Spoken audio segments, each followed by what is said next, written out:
Good day, good day. We are now done with the book of Genesis. I'll be giving a high-level overview of the book of Genesis as we now transition to the book of Exodus, where I'll give also a bit of an introduction and the feel of the book of Exodus. So what we saw in the book of Genesis, it can actually be divided into two parts. We have the part called the prehistory and then history. Well, the word prehistory means before history. It's just like the word preschool. If you have preschool, it means that you are saying before school. But that must mean that there is something called school. Well, if you're saying prehistory, we should answer the question, well, before history, then what is the history?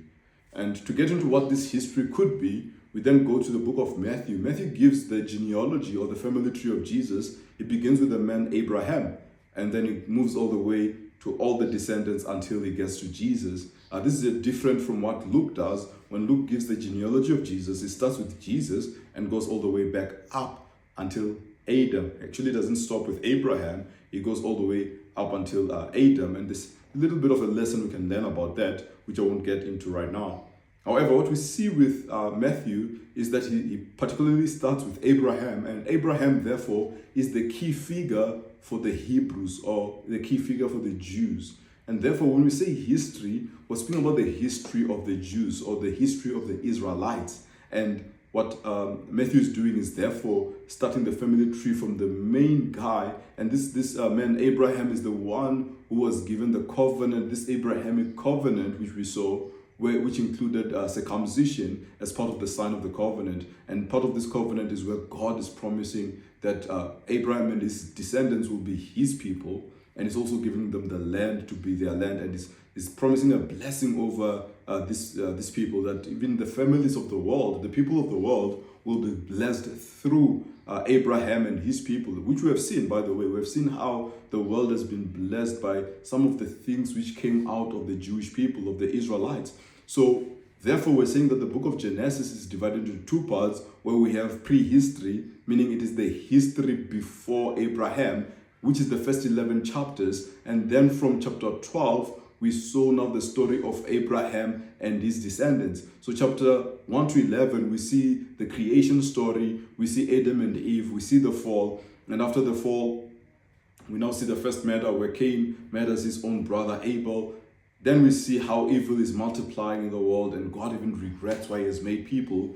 Then we see the Noah's flood. So Noah is told to make an ark to preserve the animals and to preserve 7 other people with him. So this is his own family. But what we're seeing there is that God is using the flood to destroy the world and every living person because of the sin which had multiplied. And after the flood, we now see once they've been come out of the flood, God now gives them a promise that will never end the world with a flood again. What we also see in this prehistory is their attempt to build the Tower of Babel, which is known, and God, he disperses them by giving them the gift of languages. Now they have the gift of tongues, which is used to ensure that they do not become this central place and become a great city. So those are the first 11 chapters. In these 11 chapters, we see how God instituted that they are now able to eat meat, whereas in the beginning, he had already told them to eat vegetables and fruits. So that's the stories which took place before we began with Abraham in chapter 12, where there's a call of Abraham that begins in chapter 12. And this begins a series of events which traces one single story of God and his covenant to Abraham, which was passed on to Isaac, which was passed on to Jacob, and Jacob was renamed to Israel. Jacob has these 12 sons who become now the 12 tribes of Israel, because his name was named to Israel. So we see this interplay between the name Jacob and the name Israel. Jacob is his birth name, and yet Israel is his new name that is given. And therefore we have what we call the 12 tribes of Israel, or even the name the Israelites, meaning that these are the people of Jacob, right? It's 12 sons which we have mentioned, starting with Reuben, Simeon, Levi, and Judah. These 4 were born to Leah, who was Jacob's wife, his first wife, even though he had preferred to have Rachel. We see how in the end of the book of Genesis, Jacob finally dies, is buried, and also we hear about the death of Joseph. So that's the overview of the book of Genesis, wherein from Abraham all the way to Jacob and the 12 tribes of Jacob, or 12 tribes of Israel, we are seeing the multiplication of these people to indeed become very many. In fact, when you now go into the book of Exodus, they were now in Egypt, and the book of Genesis tells us how they ended up in Egypt. In fact, this fulfills what God had spoken to Abraham all the way back to Genesis 15, where God says to Abraham that his people, his descendants, will be stuck in a foreign land, but he will bring them back to this place, right? And then we do see how indeed there was a famine. So there's been a series of famines. Even Abraham had a series, an episode of a famine where he went down to Egypt when there was a famine. Isaac also encountered a famine, but God told Isaac specifically that he must not go down, and in that God blessed him. He still made him have access to water, even though there was a famine. He was digging wells. We wrote about those stories. But now, in the third famine, which was one where Joseph, the son of Jacob, had interpreted the dream of Pharaoh, we see how this famine was so great that even the Egyptians themselves needed to sell themselves to Pharaoh to say that we do not have food, may we become your servants, right? And then we see that the people of Jacob and his family, it says that 70 of his descendants now had to move from this land which was promised to them, the land of Canaan, and they're now moving to Egypt, where they settle in Goshen, which is separated out from the rest of the city because they were shepherds, right? They were shepherds.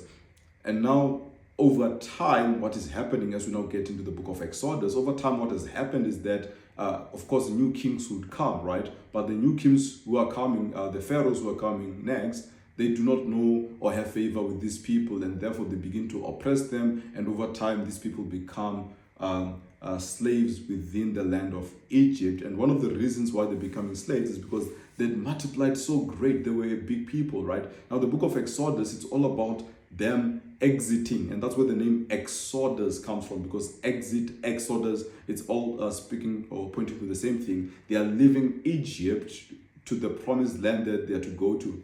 So if we're following a good day scenario, meaning that what should have happened in terms of, okay, this is the good day scenario, they should have left, they camp at a mountain, and as they camp at a mountain, they're being given the law, meaning they're being given the constitution, because they're about to become a nation. And this makes a lot of sense, because when people are about to become a nation, it makes sense that they must first have a constitution of how are they to live out their life as a nation. And what's interesting is that this constitution, which is the law of Moses, is really about a nation and national affairs. And when we read it, sometimes we may be tempted to take everything and apply it in our lives. And that doesn't make sense for you to take everything and apply it in your life, because what they were really being given was the constitution to govern how they're going to operate in the land. In fact, they're given rules which when you look at them, like, but I don't even see how I should be applying that in my life, because these rules were not all of them spiritual. Some of them were just civil law. It is law on how they needed to live out their life in this new land that they've been given. It's laws about how they need to treat one another. And of course, some of the laws point to ceremonies that they need to perform. Some of the laws point to the fact that they need to, the moral laws, right? So the ceremonial law, there's a moral law which has to do with morality, good and bad. And then there's also the law which has to do with civil law. In other words, the governance in terms of, okay, this is like the bylaws in a country. And therefore, when you read these things, it makes a lot of sense for you to begin to understand it, that these people left Egypt as slaves, but now they're coming into a land which God wants to give them, but then they must be given the law. And the book of Exodus is two things taking place. The one thing that takes place is them exiting, which gets the name Exodus from. But the other thing that takes place is that they are being given the law, because when they are now going to go into the land which God is giving to them, they need to have a constitution in how they're to govern themselves. What's quite interesting about this law is that it doesn't get separated to say, okay, here's the law to deal with morality, here's the law to deal with civil law, here's the law to deal with ceremonies. It's all just mixed up together, which just goes to show that God, as far as He's concerned, all of life is mixed up together, and we can really learn from this that even in our lives, there's no need for us to separate work life from home life, from church life, all life is life which we need to live to the glory of God. We don't need to be Christians only on a Sunday. and Monday to Friday we're not Christians. We need to be those who we want to live for God regardless of the context.